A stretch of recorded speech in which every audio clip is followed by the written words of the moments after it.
తెలంగాణ రాష్ట్రంలో విద్యారంగ సమస్యలపై వామపక్ష విద్యార్థి సంఘాలు విరుచుకుపడ్డాయి. నర్సంపేట ప్రభుత్వ జూనియర్ కళాశాల వద్ద విద్యార్థులతో కలిసి రాస్తారోకో చేపట్టి ఆందోళన నిర్వహించారు.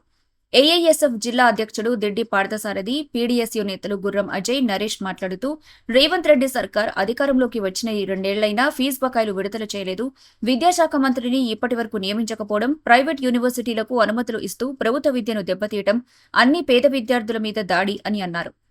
ఇచ్చిన 6 గ్యారంటీలు గాలికి వదిలేశారని, ప్రశ్నించిన విద్యార్థులపై అక్రమ కేసులు పెడుతున్నారని, ఖజానా ఖాళీ అంటూ బుకాయించడమే అధికార అనర్హతకు నిదర్శనమని ఆరోపించారు. విడుదల ఉద్యోగ ఖాళీల భర్తీ, ఉచిత బస్ పాస్లు, ఫీజు నియంత్రణ చట్టం, జాతీయ నూతన విద్యా విధానానికి వ్యతిరేకంగా తీర్మానం వంటి అంశాలపై విద్యార్థులు డిమాండ్ చేశారు. ఈ కార్యక్రమంలో ఎస్ఎఫ్ఐ, ఏఐఎస్ఎఫ్, పీడీఎస్యూ నాయకులు, విద్యార్థులు పెద్ద ఎత్తున పాల్గొన్నారు.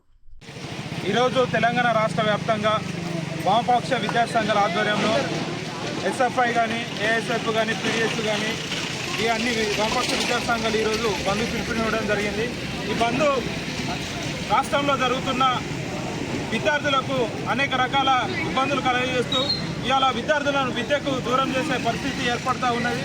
ఈరోజు చూసుకుంటే ప్రభుత్వ పాఠశాలల్లో కానీ, కళాశాలల్లో కానీ మౌలిక వసతులు కల్పించకుండా ఈరోజు ఆరోగ్య వసతులతోని విద్యార్థులను అనేక రకాలుగా ఇబ్బందులకు గురి చేస్తూ ఉన్నారు. అదేవిధంగా ఈరోజు ఇప్పటివరకు 3 సంవత్సరాలుగా వస్తూ ఉన్నది. ఇప్పటివరకు కూడా విద్యార్థులకు ఫీజు రింబర్స్మెంట్, స్కాలర్షిప్ కూడా రిలీజ్ చేయకుండా విద్యార్థులను ఇవాళ విద్యకు దూరం చేసే పరిస్థితి ఏర్పడా ఉన్నది. కాబట్టి ఇలాంటి అనేక విషయాలను కూడా దృష్టిలో పెట్టుకొని ప్రభుత్వం స్పందించి అవకాశాలను కల్పించాలని పీడీఎస్ విద్యార్థి సంఘం నుంచి డిమాండ్ చేస్తూ ఉన్నాం. అదేవిధంగా స్థానికంగా ఎంఈఓ కానీ, డిఓలు కానీ పర్మనెంట్గా నియమించాలని కోరుతా ఉన్నాం. అదేవిధంగా ప్రభుత్వ పాఠశాలల్లో, కళాశాలలో కూడా మరిన్ని అప్డేట్స్ కోసం మా ఛానల్ని సబ్స్క్రైబ్ చేయండి.